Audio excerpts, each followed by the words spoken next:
Hi, and welcome to another episode. Just wanted to have a little chat today about how I believe the Sussex Squad was born.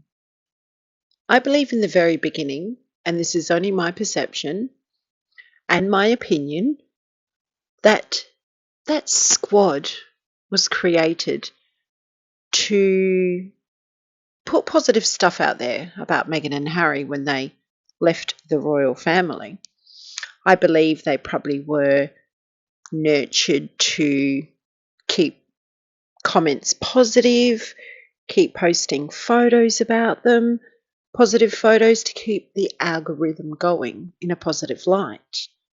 Maybe it started on a really good foot, but then I believe as soon as they knew what they were up against, as in how the royal family are actually very well backed and very well loved from the majority of the people, for whatever reason that they like them for, I believe things turned a little sour.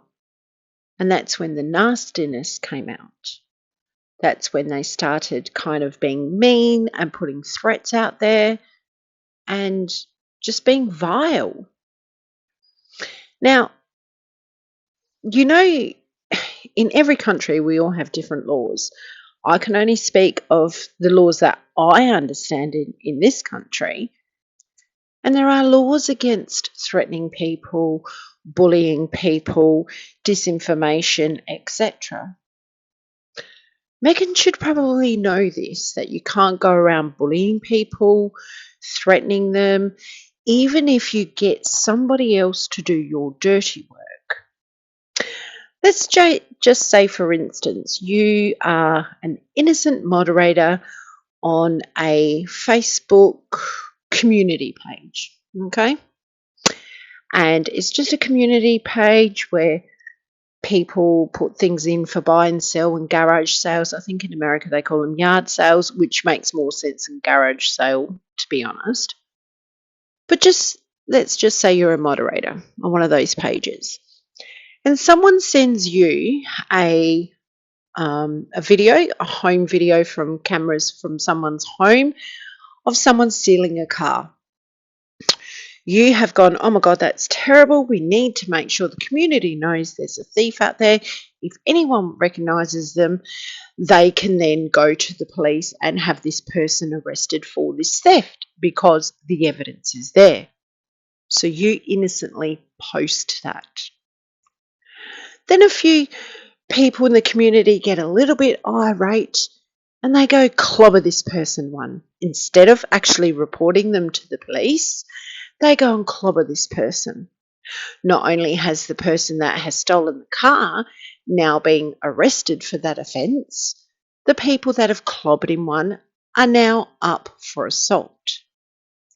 Now, you being the person that has put that out there, the publisher, could actually be an accessory to the fact. You see how that works? You innocently published that out there. You could have, in the law's eyes, instigated that.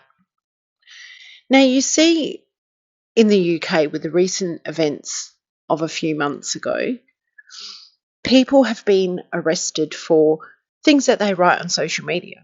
And people are like, oh my God, how come that happens? Why are they doing that? It's because these laws have been in place. Again, only talking about my own country. Here, these laws have been in place for some time. You cannot threaten someone or bully someone because there are laws for that. There's the telecommunications laws. There's that site, whether you use YouTube, Facebook, Instagram, whatever else you use. There's disclaimers and their laws that you have to abide by. And then there's the law. You see things how they get a bit tricky. If you go out there and say, I know this for a fact. This is why I said words are very important, because words could mean whether they are said and proven or written, words could mean your freedom or your incarceration or a huge litigation. This is where Meghan has come unstuck. This is what I'm trying to get to. In her NDAs, you cannot have anything in there that does not comply with the law. Illegal activity, those NDAs are null and void. You cannot have a non-disclosure out there that protects you if someone's going to sexually assault you. It becomes null and void. I don't think she's thought this through very well. And this, again, is part of the reason why she talks in a roundabout way, because then she can't be said that she has said this and these are her words and this is what we can get her on. Because if she says, my dog is white, but then he was brown, but then he's grey, and the dog ends up being black, well, she didn't really say that.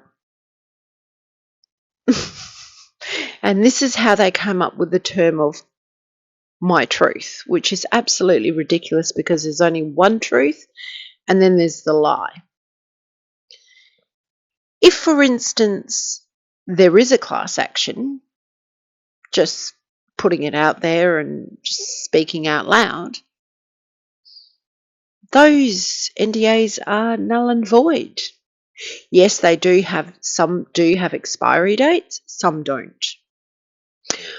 But it's also what she has in those NDAs, whether it's don't release our personal information, our financials, where we live, do not take photos of the children, do not take photos of our house, whatever she has in there. Don't expose our next business plan, stuff like that. Whatever she has in there, she cannot have something that no one can. Not only just her, no one can. No one can have anything that's a clause that's going to protect you for illegal activity. Now, there was some questions in the comments about maybe the palace has not disclosed those claims to protect the victims. Now, you are not allowed to, as an employer, and Buckingham Palace is an employer, they really are not obligated to put that out there, because any employer, put aside the Buckingham Palace and the claims, has to protect the victim. You are not allowed to legally stop anyone from earning an income. That is a basic human right. You cannot do that. So if they were to expose the victims, no one's going to employ them. You see what I mean? Because those potential employers are going to wonder, are they going to be a whistleblower? So even if all these victims, alleged victims of these bully allegations come forward, their identity can be suppressed and will be suppressed, because you're not allowed to disclose their personal information, because they will not be employable. You can't do that. It's a basic human right to be able to put a roof over your head and feed yourself. You cannot stop them. Just say, for instance, you got fired tomorrow because you stole money out the till. Your boss is not allowed to write that. Again, I'm talking about my country. Is not allowed to write that. That's why you got dismissed. If a potential employer then calls up your ex-boss, that boss cannot say, well, I wouldn't be employing them because they took $50 out the till. You can't do that because you are stopping that person from earning an income. You see how the little technicalities and the fine print and reading between the lines has got Miss Meghan I was going to call her debacle. She's in a debacle. Miss Meghan Markle in her own little debacle.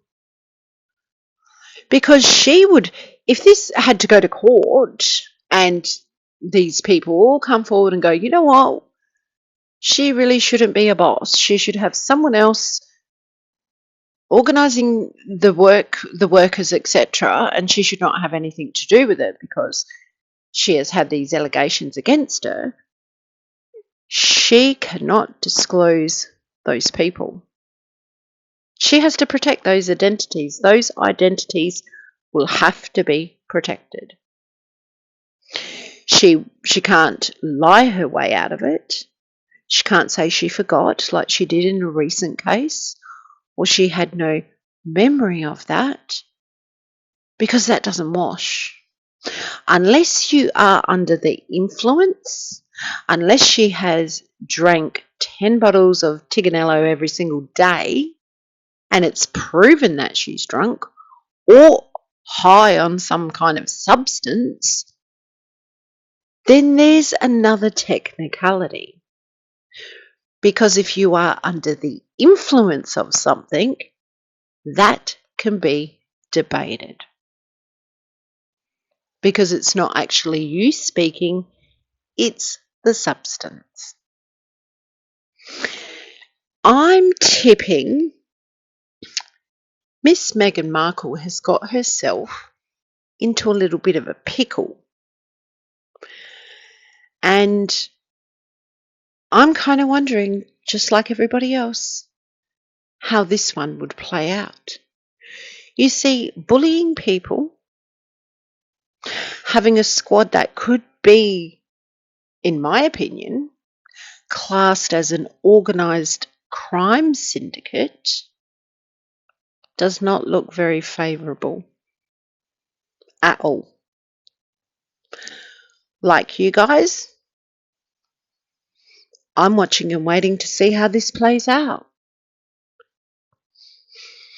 She's going to find it really, really hard to dig herself out of this one, because people get fed up.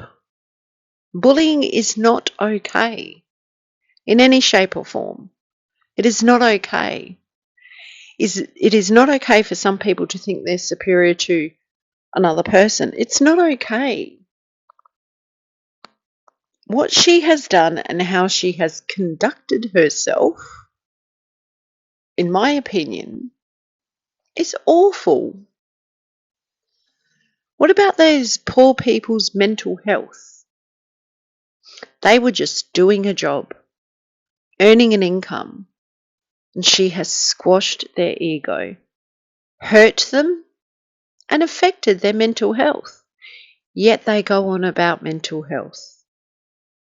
They go on about cybersecurity and, we've got to make sure we don't have people unaliving themselves because they've been bullied online, etc. Yet, you can see what plays out there. They become very vindictive and bully. For what? It's beyond comprehension sometimes why people can't just be kind. I mean, she had a nerve asking, even if it's true, is he kind? Well, he was kind before he met Meghan. She was the unkind one. She was the one that needed someone kind, because could she really be with someone as vindictive as herself? Now that would be the battle of two devils, wouldn't it? One has to be superior than the other. It doesn't matter who you are. No one is above the law. Laws are there to protect us. And I suspect Meghan too, in her multiple personalities, she would probably think that she could get away with anything at all because she's the Duchess of Sussex. She's married a prince. They can't trace us. They can't do this. They can't do that. I'm wondering if Meghan knows that even though you may use a program on a phone, on a computer, etc., that anybody can be traced. Even if you have an IP vanish program on your phone, your device still needs to ping off your router to the tower and then to the program that you have installed on your device. So with a reason, if there was a criminal reason or any kind of reason, preferably legal, if those things needed to be looked at, most definitely anybody can be found. Nobody is anonymous. If they wanted to know where these Sussex Squad people operate from and they had valid threats that were made, well, then they would be found. Because that's what we have intelligence for. That's what we have law enforcement for. That's what we have people to protect us for. And that's why they have superior programs to operate with. So I'm unclear how this woman thinks that she is allowed to bully, have a team of people out there bullying other people, trying to set them up, trying to bait them, etc., and for it to come out in the open. The mind boggles, doesn't it?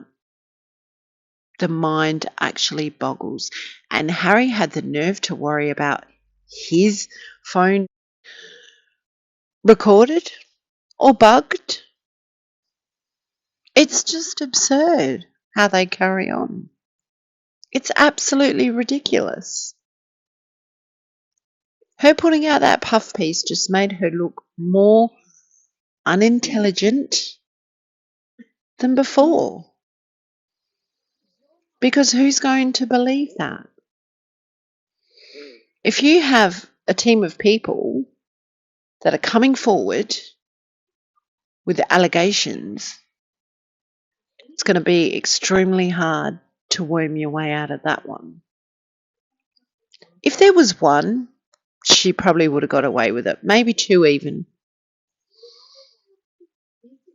But how it's unfolding, I doubt very much she's going to have a leg to stand on in a court of law, because umpteen people saying the same thing or the similar thing cannot be wrong. And it's in the public's interest to put anyone that is bullying staff or bullying people on the internet, it's in the public's interest for those people to be dealt with legally.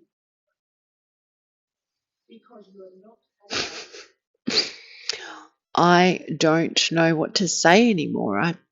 I just think that she thinks she's untouchable, and makes you wonder why Harry keeps going about his IPP status. Like, why does he worry about that? Why does he care? If you're not hanging around bad people or doing bad things, why would you care about your security? Why would you possibly care? Apart from being the king's son, why would you possibly care? That's the other thing I want to touch on. I think these Sussex Squad people need to actually learn a few lessons. Do they know how the royal family works? There's 3 identities there. Or shall I say entities? There's the crown, which is the monarchy. There's the employees, which is the senior staff that work for the Crown and the monarchy and all the other staff. Then there's a family. If Harry really wanted to leave his job, because his job was being a senior royal, he was being paid from the Crown. If he wanted to leave his role prior to meeting Meghan, he could have just handed in his resignation. There was nothing tying him there. If they wanted to leave as a married couple, they could have both put in their resignation to their employer, i.e. the Crown, and left. Went on their merry way and lived their life wherever they choose to live. Because essentially, the Crown is their employer. Whether people like it or not, that's the way it is. And then there's the family. If Harry was to ask for forgiveness from his father as a parent, in my opinion, this is where the family comes into it, the family part. Of course, the king would consider that, in my opinion. He seems, for what I've seen in the media, etc., like he has a good heart. Harry also had that good heart. So does William. Together as a trio, have had a lot of hurt. Together as a trio, would possibly forgive each other and come back together. I'm not too sure about William, but given his wife's recent health,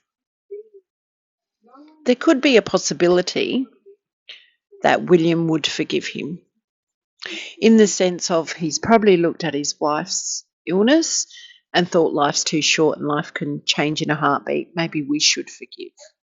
And they are a religious family, so maybe they will call upon their faith and think, we shall forgive. Maybe not forget, but we shall forgive.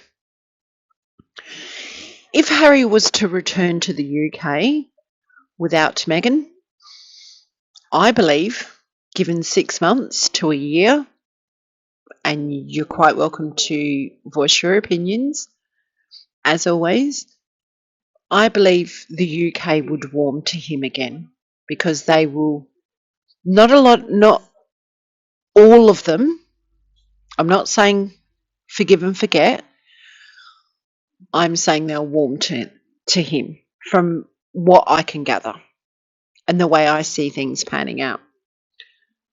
Because a lot of people, including myself at times, have that image burnt in our brains of that young boy behind that coffin. And as parents, we have that soft spot of our kids sometimes go down wrong paths, then they find their way back home and we forgive them, because that's what parents do. As a family, that could possibly work out that way. As a nation, people may just go, well, we know you were hoodwinked by Miss Meghan and now you're back. Go get rehab, get your mental health in order, and let's see that happy smile on your face. That's how I see, in my opinion, that it could possibly pan out. For Meghan, who knows? Who knows how that would go? I mean, she's probably going to live a very recluse life out of the spotlight, or she could come out all guns blazing, writing books, doing interviews and making up more rubbish, which then possibly the royal family would then take action. Interesting times ahead. Very interesting times ahead. 20% of me still feels sorry for Harry, because he was very mentally disturbed prior to Meghan with what he went through, and she just added to that. And now he's probably gone a lot her way because, when you're with a partner for X amount of time, you tend to kind of go a little bit their way, don't you? So I still feel a little bit sorry for him. I do not forgive what he did to his grandparents at all, and that will never be forgotten. But I still feel a little bit sorry for him because he got hoodwinked. He probably watched a couple of bits of Suits and thought, oh, this raunchy chick, she's for me. And then just went on a downward spiral of, wow, I'm marrying an actress. And he put her on the pedestal, not the other way around. He probably looked at her and thought, oh my God, I see the light now. I don't have to be in this place.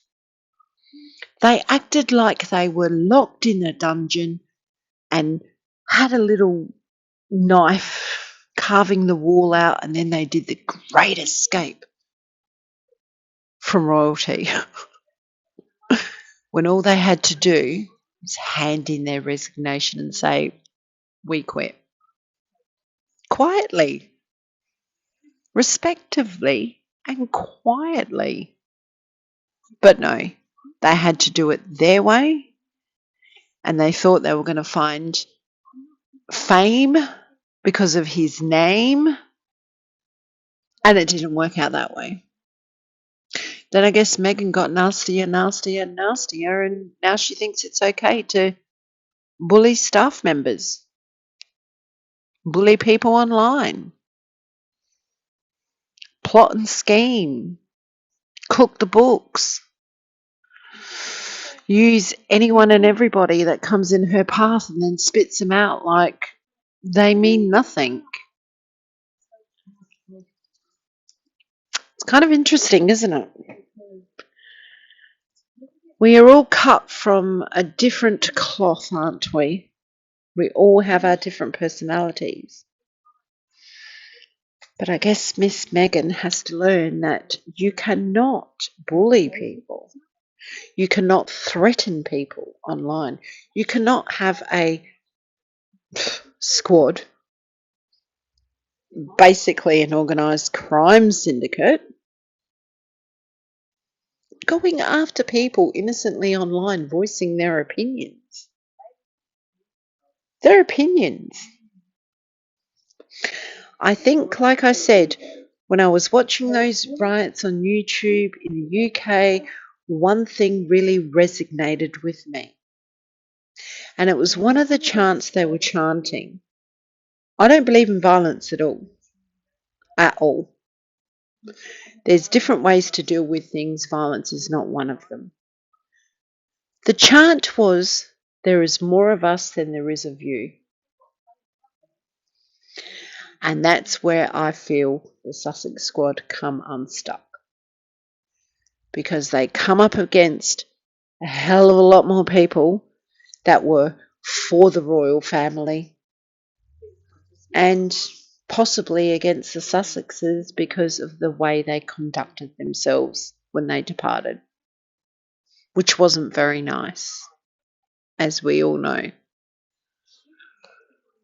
Very interesting times. I really hope, do you think this played out as in a movie would be better than The Crown? Like once this saga comes to some kind of end where they get divorced and she goes off and lives her life in some hippie land and does yoga all day and smokes her happy tobacco, puts the batteries in the children and whatever else she does, goes to the chicken coop, gets the eggs, picks a few strawberries and goes, damn, I can't make no jam, can't sell none.